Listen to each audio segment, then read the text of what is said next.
Y también quiero saludar a Alberto Buitre, columnista de La Opinión de Los Ángeles. Gracias por estar con nosotros, como siempre, un gusto saludarte. Gracias a ustedes por invitarme, un gusto saludarles, a sus órdenes.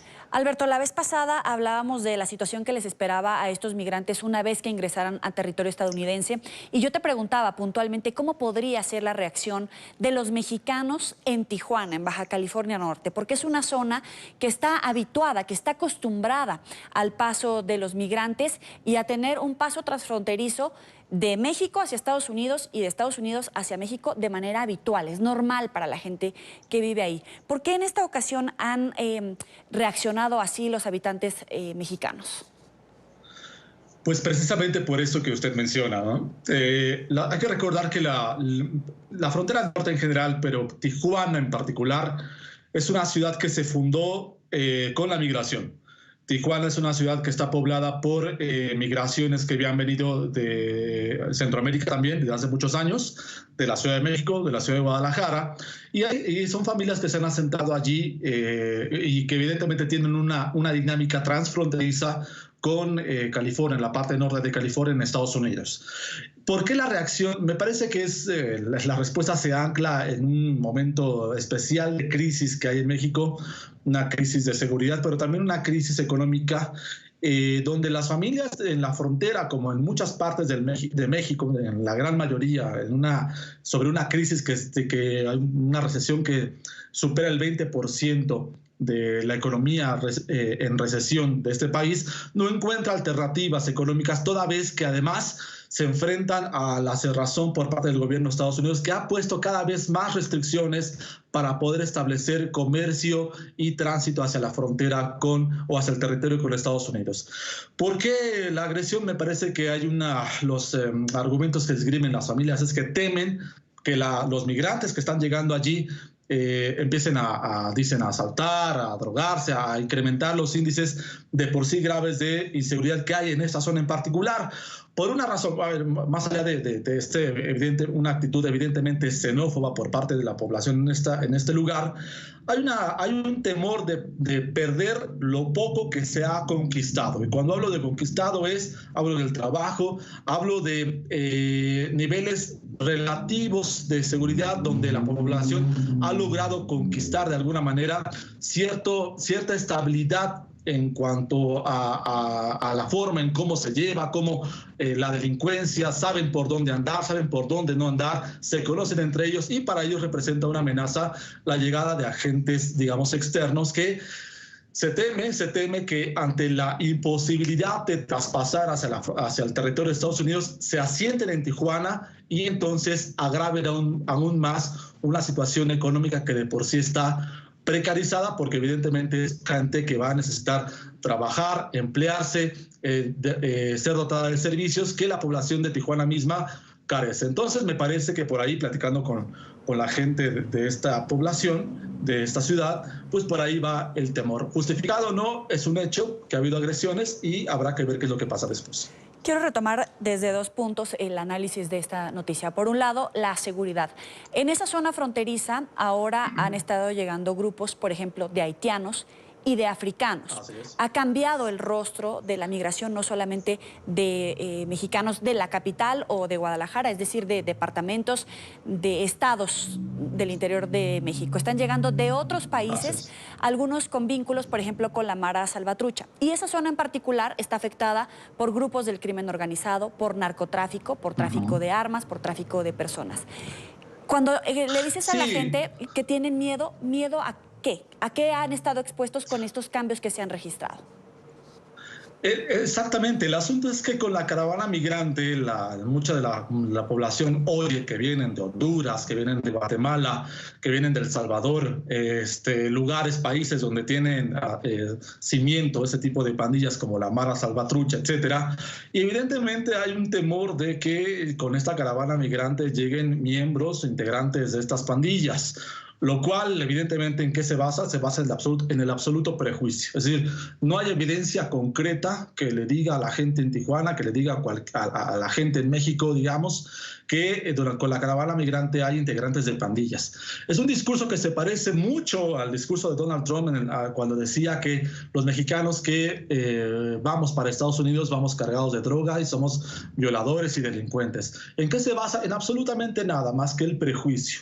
Evidentemente la población está cayendo en un periodo de caos, motivados por los discursos tanto de la parte de Donald Trump como también del propio alcalde de Tijuana, que ha dicho abiertamente que los migrantes son un peligro para la población en Tijuana, un alcalde emergido de un partido de derecha, el Partido de Acción Nacional, que ha asusado en buena medida el temor de la gente.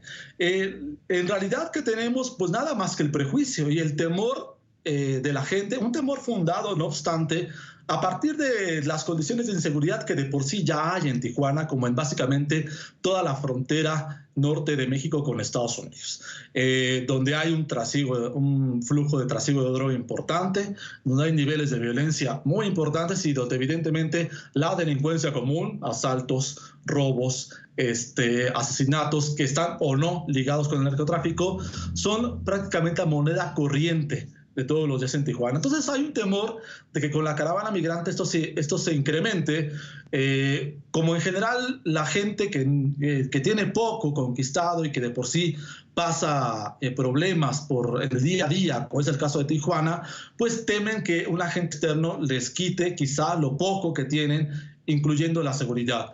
La verdad es que esto no se basa más que en ese temor. Un temor que, triste y vergonzosamente, diría yo, está siendo utilizado por Donald Trump y por algunas autoridades para echar encima a la gente sobre la caravana migrante, que no obstante lo que está pidiendo es entrar en calidad de refugiados a Estados Unidos, y esto evidentemente la gente podrá considerarlo o no.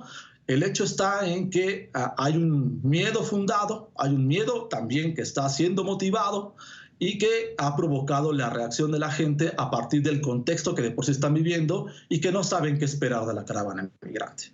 Tú dices que tienen miedo a perder lo poco que se ha conquistado. ¿El gobierno de México se equivoca al tratar de apoyar a los migrantes que están en tránsito, por ejemplo, ofreciéndoles fuentes de trabajo, servicios de sanidad, de escuela incluso, cuando no todas las necesidades básicas están cubiertas en su población indígena, en su población que también tiene algunos índices de pobreza?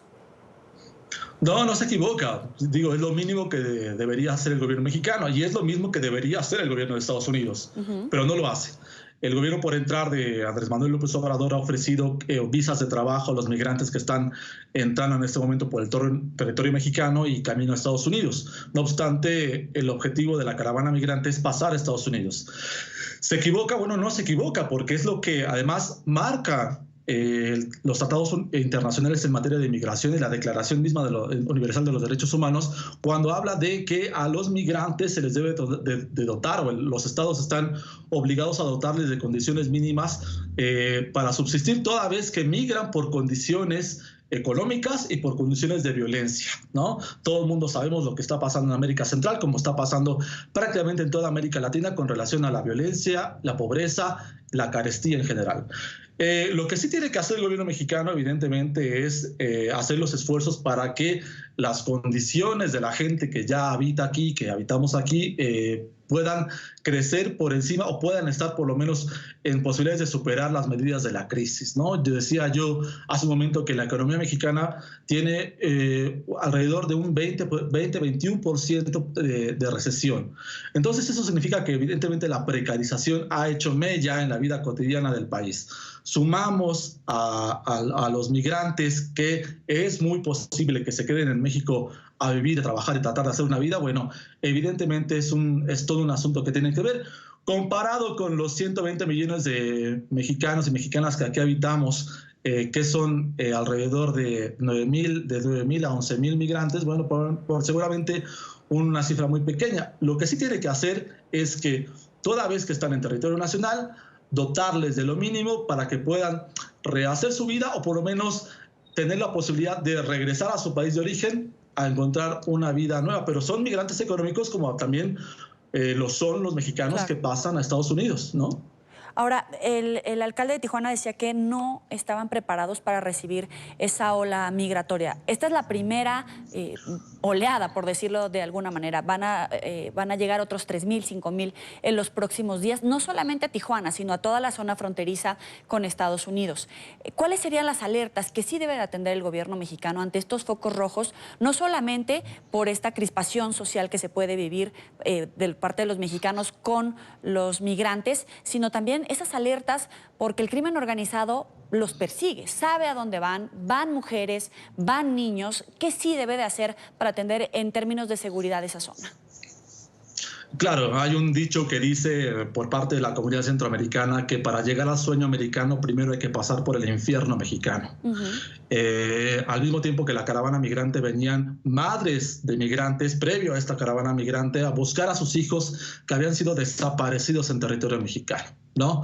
Entonces, cuando dice el alcalde de Tijuana que no hay condiciones para recibirlos, bueno, tristemente tiene razón, no hay condiciones, porque el país en general no está en condiciones de recibir migrantes, porque el país en general no ha desestimado las condiciones o los esfuerzos para crear condiciones para preservar la vida y la dignidad de un montón de mexicanos y de mexicanas dentro del propio territorio nacional. ¿Qué va a pasar con migrantes que evidentemente vienen incluso sin las visas de trabajo, con la posibilidad de querer pasar a Estados Unidos por una oportunidad económica? No hay condiciones, en efecto, no hay condiciones, pero esas condiciones deben crearse, porque el Estado mexicano, que finalmente es un Estado, aún pese a los problemas que presenta, un Estado económicamente solvente, digamos, quitando a un lado, por ejemplo, la corrupción, se podrían crear condiciones para poder recibir y darle posibilidades de trabajar a estos migrantes. ¿Por qué? Porque se ha hecho antes. Hay que recordar que durante la primera mitad y hacia la mitad del siglo XX, México fue un lugar de refugio para un montón de gente de América del Sur, de Europa, principalmente de España, que venían huyendo de la violencia por la guerra, de las dictaduras fascistas militares que había en América del Sur y en Europa. Se ha hecho antes, se puede hacer otra vez. Lo único que falta, y fue algo que le faltó decir al alcalde de Tijuana, es voluntad política para hacerlo, porque si no hay condiciones habrá que crearlas. ¿Hay problemas? Sí, pero los problemas son para resolverse y me parece que en democracia eso es lo mínimo que se espera de los gobiernos, que resuelvan los problemas. Evidentemente la sociedad tiene que hacer su parte.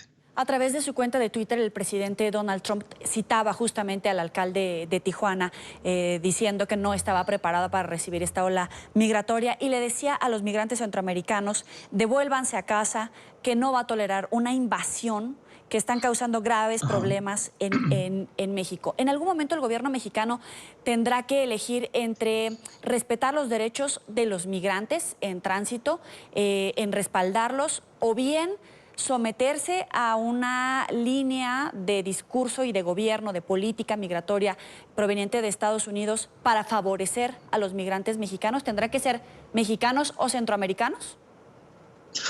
El problema, creo yo, es que se tenga que decidir sobre una u otra cosa tratando de ser lo más políticamente correcto, beneficiando a los intereses que, por ejemplo, tiene con Estados Unidos y a su vez, que no olvidemos, también tiene con los países de América Central, de donde viene la caravana migrante, cuando lo que debería estar decidiendo es cómo apoyamos a esta gente. ¿Cómo hacemos para que durante el tránsito que esté aquí no solamente la pase bien, sino que quienes se quieren quedar, se queden? ¿Por qué razón? A ver, yo creo que aquí es importante que el gobierno empiece también por tratar de hacer algo para combatir la manipulación que muchas veces hay y que ha ocurrido mediática, las fake news. ¿A qué me refiero? Por ejemplo, durante la semana estuve corriendo información acerca de que la caravana migrante estaba tirando la ropa que la gente le estaba donando a la basura porque no quería lo que le estaba dando los mexicanos. Cuando nos pusimos a revisar, por ejemplo, nos dimos cuenta que las fotografías que estaban compartiendo pertenecían a campamentos europeos, ¿no? Por ejemplo. Entonces, ¿qué pasa? Esta información que corre por WhatsApp, por Facebook, también está creando un ambiente en el cual la gente no quiere colaborar con la caravana migrante en lo inmediato. Olvidémonos siquiera de que se ponga a analizar cuáles son los orígenes de la migración, qué lo detona, cuál es la situación en América Central, qué es una migración económica, cuáles son los motivos de la violencia, las razones históricas. Y parece ser que es lo triste, respondiendo a la pregunta, que los gobiernos tampoco quieren sentarse a analizar o hacer caso a las razones históricas de esta caravana migrante, Sí. como en general son las razones históricas de la migración en general. ¿Para qué? Para solucionarla. Como siempre, te agradezco, Alberto Buitre, columnista de La Opinión de Los Ángeles, por estar con nosotros aquí en la tarde de NTV 24. Un gusto para mí, un saludo, gracias. Hasta luego.